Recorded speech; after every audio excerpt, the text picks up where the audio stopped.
รื่องวุ่นๆของนักฆ่าหน้าคมที่อลเวงและชุลมุนจนเกือบเอาชีวิตไม่รอดสวัสดีครับทุกท่านกับผมนายขี้เมาเล่าหนังที่ผมจะมาเล่าให้ฟังในวันนี้มีชื่อเรื่องว่า Accident Man ปี 2022 เป็นเรื่องราวของไมค์นักฆ่าตัวฉกาจที่อุตส่าห์อยู่แบบเงียบๆแล้วแต่กลับมีเรื่องปวดหัววิ่งเข้ามาหาเรื่องราวจะเป็นอย่างไรผมจะเล่าให้ฟังผมพร้อมแล้วผมเริ่มเลยนะครับหนังเริ่มที่การต่อสู้ระหว่างนักฆ่าตัวตลกที่มีชื่อว่าโพโคกับหนุ่มมาดหล่อที่มีชื่อว่าไมค์สถานการณ์ดูเหมือนโพโคจะได้เปรียบไม้ล้มลงและโพโคกำลังจะใช้อาวุธถนัดของเขาคือค้อนอิฐฟาดลงไปที่ไม้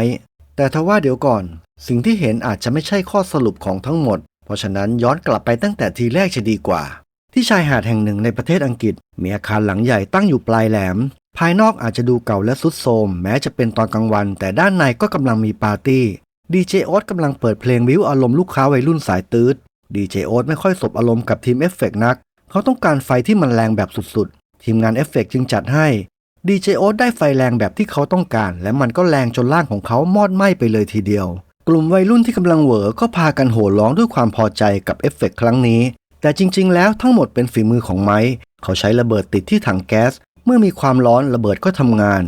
ไมค์ได้รับการว่าจ้างจากเอเจนซี่ของดีเจโอ๊ตนั่นเองเนื่องจากดีเจโอ๊ตแอบไปเซ็นสัญญากับคู่แข่งเพราะได้เงินเยอะกว่าและไมค์ก็เห็นว่าคนแบบนี้ก็สมควรตายไปจริงๆหลังจบงานไมค์ต้องหายไปสักพักเขาจึงออกเดินทางด้วยพาสปอร์ตและบัตรเครดิตปลอมไปที่ไหนก็ได้และที่เขาเลือกไปก็คือมอลตาที่นี่มีพระอาทิตย์ที่สวยมีเบียร์ให้ดื่มได้ทั้งวันและตะวันออกกลางแอฟริกาหรือยุโรปก็ไม่ไกลจากที่นี่ทันทีที่กลับถึงห้องไมค์ก็หยิบเครื่องดื่มในตู้เย็นแล้วมาดูพระอาทิตย์เพื่อผ่อนคลายเงินค่าจ้างถูกโอนเข้ามา 42,000 เหรียญมีเงาใครบางคนปรากฏกายขึ้นที่ด้านหลังเมื่อไมค์กลับเข้ามาในบ้านก็ได้รับการต้อนรับด้วยแข้งของผู้ไม่ประสงค์ออกนามเข้าเต็มหน้าอกจากนั้นการต่อสู้ก็เริ่มขึ้นโต๊ะกระจกพังกระจายฝีมือของผู้บุกรุกเหมือนจะดีกว่าส่วนใหญ่ไมค์จะถูกโจมตีที่บริเวณห้องเครื่องของเขาไมค์ถูกอัดจนน่วมและเขาก็ต้องพูดคำว่าฟลามิงโกผู้บุกรุกจึงยอมยุติไมค์ต่อว่าทันทีเขาจ้างเธอมาเพื่ออัดเท่านั้นไม่ได้ให้มาพังห้องของเพิ่งซื้อมาใหม่ตั้งหลายอย่างก็ต้องมาพังแจกันโต๊ะกระจกทีวีเครื่องใหม่ซึ่งผู้บุกรุกก็คือซูหลิงนั่นเองไมค์เจอเธอที่ฮ่องกงตอนนั้นเธอเป็นพนักงานของร้านแล้วก็มีลูกค้าเข้ามาเปรี้ยวเธอจึงจัดการและคุมสถานการณ์ทั้งหมดไว้ได้อย่างรวดเร็วไมค์เห็นแววจึงเสนอเงินเดือนให้เธอมากกว่าที่เก่าซูหลิงเป็นผู้หญิงที่น่ารักเสียแต่เพียงว่าเธอสามารถโมโหได้ทุกเวลางานของซูหลิงไม่มีอะไรมากแค่แอบแล้วก็โผล่มาอัดไมค์สักอาทิตย์ละครั้งแต่จริงๆแล้วเหมือนไมค์อยากโดนอัดเพื่อเป็นการถ่ายบาปจากงานที่เขาทำซะมากกว่าหลังรับเงินค่าจู่โจมซูหลิงก็กลับเธออาจจะมาอีกตอนไหนก็ได้เขาต้องระวังตัวเอาเองไมค์นึกย้อนไปถึงเรื่องที่ทำให้เขาต้องแตกหักกับเพื่อนร่วมงานครั้งนั้นมีเรื่องวิวาทในผับของบิ๊กเลย์ไมค์จัดการนักฆ่าไปหลายคนจนถูกบิ๊กเลย์ไล่ออกจากลอนดอนซึ่งดูเหมือนไมค์เองก็จะชอบแบบนี้ทำงานคนเดียวไม่ต้องมีทีมไม่ต้องมีเพื่อนเพียงแต่เหงาหน่อยเท่านั้นตอนค่ำระหว่างไปเดินหาที่เที่ยวได้ยินเสียงโวยวายและมีกลุ่มกาดของผับกำลังลากชายคนหนึ่งออกไปให้พ้นร้านไม่รู้จักชายคนนั้นเฟรดเพื่อนของเขานั่นเองเฟรดถูกลากมาโยนหน้าร้านทันทีที่ลุกขึ้นได้เฟรดยกแขนเล็งไปที่กาดแล้วปล่อยไฟจากอุปกรณ์ที่ข้อมือจนไฟลุกท่วมล่างเฟรดจะปล่อยไฟใส่กาดอีกครั้งแต่คราวนี้อุปกรณ์ไม่ทำงานซะงั้นเขาจึงโดนหมัดกระแทกหน้าไปเต็มไมค์เห็นแบบนี้ก็อยู่นิ่งไม่ได้แล้วจึงรีบเข้าไปช่วยเพื่อนแค่ออกแรงไป3 ครั้งกาด2 คนก็ลงไปนอนและคนที่โดนไฟก็ยังคงดิ้นไปดิ้นมาอยู่ตรงนั้นเฟรดยังขี้คุยเหมือนเดิมเขาบอกไมค์ไม่น่าเข้ามาขวางเขากำลังจะจัดการพวกมันได้อยู่แล้วเฟรดภูมิใจกับอุปกรณ์ชิ้นใหม่ของเขามันใช้ได้ผลถึงแม้จะผิดพลาดไปหน่อยเฟรดบอกที่มามอลตาเพื่อตามหาคนไมค์ตกใจรีบถามเลใช้เฟรดมาตามเขาหรือซึ่งเฟรดก็บอกว่าไม่ใช่บิ๊กเลไม่รู้ด้วยซ้ำไปว่าไมค์อยู่ที่นี่เฟรดเองก็ไม่ได้คุยกับเลนานแล้วตั้งแต่ไมค์ก่อเรื่องคราวก่อนก็ไม่มีงานเข้ามาเลยเพราะไม่มีใครกล้าจ้างงานและเหตุการณ์ครั้งนั้นก็ทำให้เลโกรธมากไมค์ขอให้เฟรดหยุดพูดเพราะเขายิ่งฟังก็ยิ่งรู้สึกผิดมากขึ้นเรื่อยๆเฟรดจึงเปลี่ยนเรื่องคุยเฟรดบอกเขากำลังตกหลุมรักไมค์ถึงกับสำลักหัวเราะเฟรดเล่าให้ฟังว่าเขารู้จักกับสาวคนหนึ่งชื่อเลโลพร้อมกับเปิดรูปให้ดูเฟรดยังไม่เคยเจอตัวจริงเลยสักครั้งได้แต่คุยกันแบบออนไลน์ไมค์รู้สึกแปลกใจเมื่อก่อนนี้เฟรดไม่เคยสนใจเรื่องโลกทางอินเทอร์เน็ตเฟรดบอกเพราะเลโลทำให้เขาสนใจและกล้าที่จะใช้อินเทอร์เน็ตมากขึ้นหลังส่งข้อความไปหาเธอแค่วันเดียวเธอก็ตอบกลับมาไมค์ฟันธงเลยว่าต้องมีเรื่องเงินเข้ามาเกี่ยวข้องเฟรดกำลังจะถูกหลอกจากมิจฉาชีพแน่ๆ เฟร็ดบอกเลก็พูดแบบนี้แต่เขาไม่คิดอย่างนั้นและเขาจะพิสูจน์ให้ดู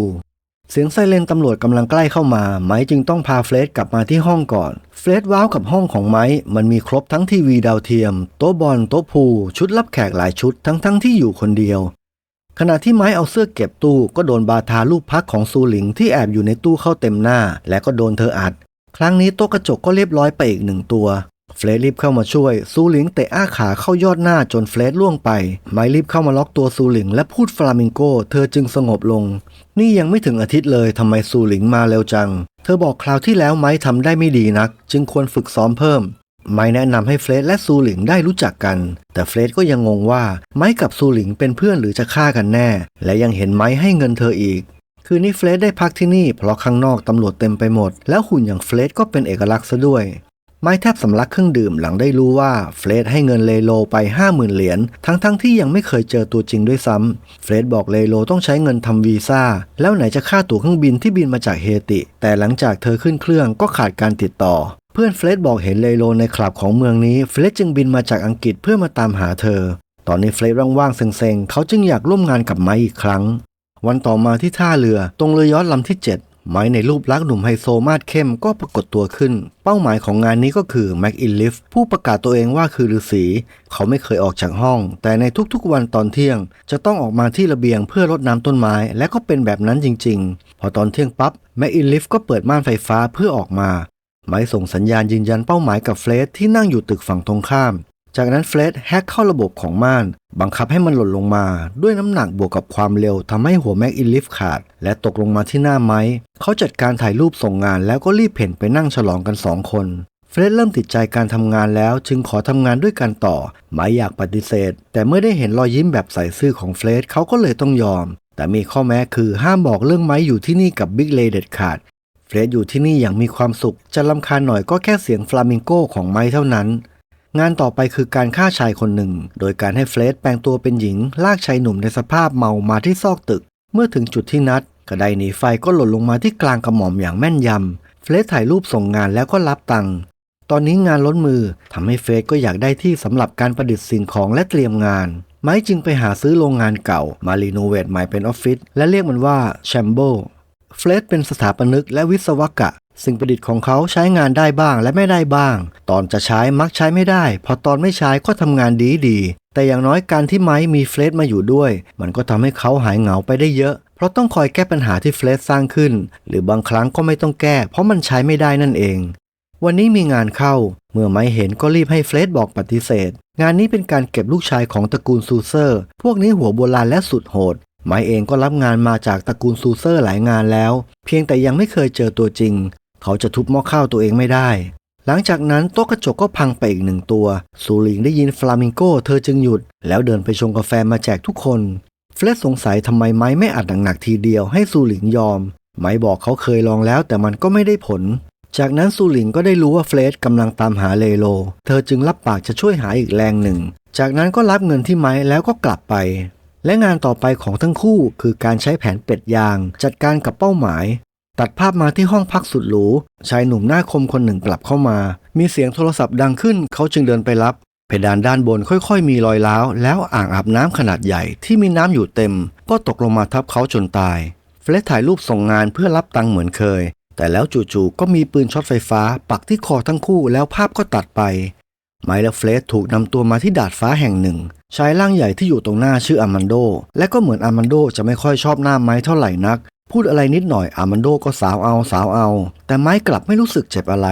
มันทำให้อามันโดโมโหไปใหญ่แต่ก่อนที่จะมีอะไรมากไปกว่านี้ก็มีเสียงผู้หญิงแทรกขึ้นมาว่าให้พอและเธอก็คือซูเซอร์นั่นเองเธอมาพร้อมกับลูกชายคนเดียวที่ชื่อดันเต้ซูเซอร์รักลูกชายมากเธอส่งให้เขาเรียนโรงเรียนนานาชาติแต่ดันเต้กลับอยากเป็นนักร้องอะไรที่เมาได้มันก็เอาหมดเมื่อพฤหัสที่แล้วขณะที่ดันเต้ออกมาสูบบุหรี่นอกผับก็มีแก๊สรั่วมาจากท่อจนเกิดระเบิดโชคดีที่ดันเต้ไม่เป็นอะไรซูเซอร์สงสัยว่าเป็นฝีมือของไมค์เพราะถนัดเรื่องฆ่าคนให้เหมือนอุบัติเหตุเฟร็ดบอกใช่มีงานเข้ามาแต่พวกเขาไม่รับเมื่อวันพฤหัสที่แล้วพวกเขาทั้งคู่อยู่ที่คลับเดอะสปาร์กลิงแคลปเมื่อแน่ชัดแล้วว่าไม่ใช่ฝีมือของไมค์ซูเซอร์รู้ว่าบริษัทในแถบสแกนดิเนเวียเป็นผู้สั่งเก็บดันเต้ไมค์จะต้องไปลากตัวพวกมันมาให้ได้และถ้าหากไม่ยอมรับงานเฟร็ดจะโดนเป่าหัวตรงนี้ ด้วยความรักเพื่อนไม้จึงยอมตกลงแต่ซูเซอร์ก็เอาตัวเฟรดไว้เป็นตัวประกันจากนั้นไม้ก็ถูกเอามาทิ้งไว้ในเมืองใจหนึ่งก็อยากจะทิ้งเฟรดแล้วหนีไปเลยแต่ก็ทำไม่ลงไม้เข้าไปในร้านอาหารแห่งหนึ่งเขาก็ชาไปทั้งตัวมีคนที่ไม้เกรงใจที่สุดนั่งอยู่ในร้านบิ๊กเลสั่งให้ไม้นั่งลงเลบอกอาหารเช้าที่นี่ดูเหมือนดีแต่เมื่อได้ลองกินแล้วก็จะรู้ว่ามันทำมาจากวัตถุดิบชั้นต่ำเหมือนไม้บิ๊กเลได้ยินมาว่าเดี๋ยวนี้ไม้หาเงินเก่งไม้มีท่าทีงงเลจึงหยิบกระดาษแผ่นหนึ่งส่งให้มันมีลายมือของเฟรดเขียนถึงเลว่าเขาและไม้สบายดีไม่ต้องเป็นห่วงเฟรดไม่ได้บอกว่าอยู่ที่ไหนก็จริงแต่เขาใช้กระดาษที่มีชื่อร้าน Black Blue มาเขียนไม้รีบบอกเงินที่ได้มามันก็ไม่ได้เยอะอะไรนักเลจึงหยิบกระดาษส่งให้อีกครั้งและด้านหลังของมันเขียนว่าเราต้องคู่หาตังค์ได้โคตรเยอะเลยไม้รีบบอกอย่าไปเชื่อเฟรดให้มากนักเขาชอบพูดอะไรเว่อร์ๆน่ะเลบอกไม้ทำลายทุกอย่างที่เขาสะสมมาตลอดชีวิตกลับไม่เหลือคนก็ไม่กล้าจ้างงานเพราะฉะนั้นไม้จะต้องเป็นคนรับผิดชอบเข้ามาที่นี่เพื่อทำงานไม้จึงได้รู้ว่าการลอบสังหารดันเต้เป็นฝีมือของเลนี่เองเลบอกเขาห่างจากเรื่องนี้ไปนานจึงทำพลาดไม้ขอให้เลถอนตัวจากงานนี้เพราะเฟรดถูกซูเซอร์จับเอาไว้ถ้าดันเต้ตายเฟรดก็ตายเช่นกันซึ่งเลเขาก็ไม่สนเฟรดเป็นเพื่อนไม้ไม่ใช่เพื่อนของเขาและที่ยิ่งไปกว่านั้นค่าหัวดันเต้เพิ่มเป็น9 ล้านยูโรเข้าไปแล้วนักฆ่ามาที่มอลตากันเพียบแค่มาถึงที่นี่ก็รับไปคนละ 50,000 เหรียญก่อนถ้าใครปิดงานได้ก็รับไปเต็ม9 ล้านและที่สำคัญ GPS ที่ตัวไอเด็กนั่นมันก็บอกทุกคนให้รู้ตำแหน่งแล้วด้วยเมื่อเป็นแบบนี้ไม้ก็รีบออกไปจากร้านทันทีไม้รีบบิดมอเตอร์ไซค์ของเขาในขณะที่ดันเต้ก็ไม่รู้เรื่องอะไรยังคงส่งเสียงร้องเพลงเหมือนธนาธรอยู่บนเวทีเมื่อไม้มาถึงก็รีบบอกอามันโดให้เอา GPS ของดันเต้ไปทำลายแต่ดันเต้ก็หน้ามึนไม่ยอมให้แถมยังมาด่าเขาแบบเทสาเทเสียไม้สั่งย้ำอีกครั้งอามันโดจึงให้ลูกน้องช่วยกันถอดนาฬิกาของดันเต้ออกมาแต่ดันเต้กลับหยิบมันเข้าปากแล้วกลืนลงท้องไปแบบหน้าตาเฉยมีเสียงปืนและระเบิดดังขึ้นพร้อมร่างลูกน้องของดันเต้กระเด็นเข้ามาจากนั้นตามมาด้วยระเบิดแฟลชเมื่อแสงจางลงไม้จึงได้เห็นเฟลย่าเดินเข้ามาและเก็บลูกน้องของอามันโดจนเรียบส่วนอามันโดถูกหักแขนและจับทุ่มจนสลบ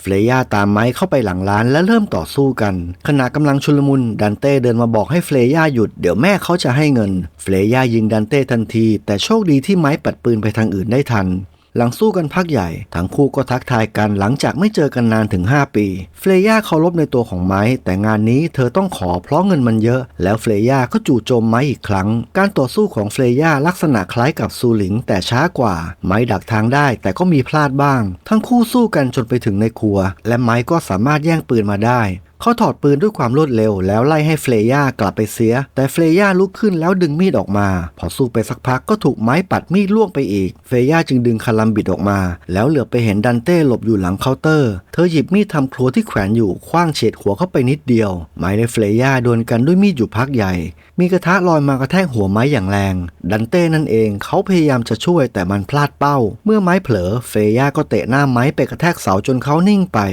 เฟลย่าเดินไปหาดันเต้แบบช้าๆไอ้นี่ท่าทางจะงานง่าย9 ล้านจ๋ารอเจ๊ก่อนคาลัมบิดของเฟลย่ากำลังจะเฉือนคอดันเต้ไม้แอบมาด้านหลังแล้วใช้เหล็กแหลมแทงหัวเฟลย่าจนทะลุตาเลือดเฟลย่าเปรอะเต็มหน้าดันเต้และชุดของเขาดันเต้ถึงกับแต๋วแตกร้องเสียงหลงถึงจะเป็นลูกมาเฟียสายโหดแต่เขาก็ไม่เคยเจอเรื่องแบบนี้มาก่อนไม้รีบพาดันเต้ออกมาเพื่อจะพาไปที่ปลอดภัยซูเซอร์โทรมาถามความคืบหน้าเมื่อดันเต้รู้ว่าแม่โทรมาก็พยายามจะคุยด้วยจึงถูกไม้สาวไป1 หมัดซูเซอร์ต้องการให้ไม้ดูแลลูกเธออย่าให้มีใครมาทำอะไรเด็ดขาดดันเต้จะฟ้องแม่อีกครั้งจึงถูกไม้สาวไปอีกทีจนตาเหลือกซูเซอร์สั่งให้ไม้จัดการทุกคนที่จะมาทำร้ายดันเต้แล้วพาเขาไปส่งให้เธออย่างปลอดภัยไม้มาที่ร้านขายยาเพื่อขอยาถ่ายอย่างแรงที่สุดแล้วเอากรอกปากดันเต้จนหมดกระปุกระหว่างเดินผ่านกำแพงเมืองมีเท้าที่คุ้นตาถีบเข้าที่หน้าอกของไม้เยนดิจอมกระหายเลือดนั่นเองเยนดิจะชิมเลือดทุกศพที่เขาฆ่าและมักจะทายได้ถูกต้องว่าเป็นเลือดกรุ๊ปอะไรเยนดิชิมเลือดที่เสื้อของดันเต้และเขาก็เดาได้ถูกว่านี่คือเลือด B บวกของเฟย่าดันเต้ขอร้องให้เยนดิจัดการไม้ให้ทีเดี๋ยวแม่เขาจะให้ตังค์เยนดิบอกว่าไม่ได้ดันเต้โวยวายและเดินเข้าหาจนเกือบถูกขวานเฉือนที่คอเยนดิมาเพื่อฆ่าดันเต้แต่เอาไว้ที่หลังจากจัดการไม้แล้วก็ได้จากนั้นทั้งคู่ก็เข้าห้ำหั่นกันดันเต้ได้โอกาสจึงรีบหนีไปคนเดียวปล่อยให้ไม้สู้กับเยนดิแม้เยนดิจะใช้ขวานแต่ไม้ก็เอาตัวรอดได้อย่างสบายๆทั้งคู่สู้กันมาจนถึงดาดฟ้าไม้หยิบเหล็กมาถือในมือส่วนเยนดิใช้มีดเล่มใหญ่และขวานทั้งคู่เข้าบวกกันแบบไม่มีใครยอมใคร ไม้แย่งมีดดาบมาและสามารถสร้างรอยแผลให้เยนดิจนในที่สุดเยนดิก็ตายด้วยมีดดาบของตัวเองไม้พาดันเต้ไปต่อพร้อมโทรหาซูหลิงเพื่อขอความช่วยเหลือ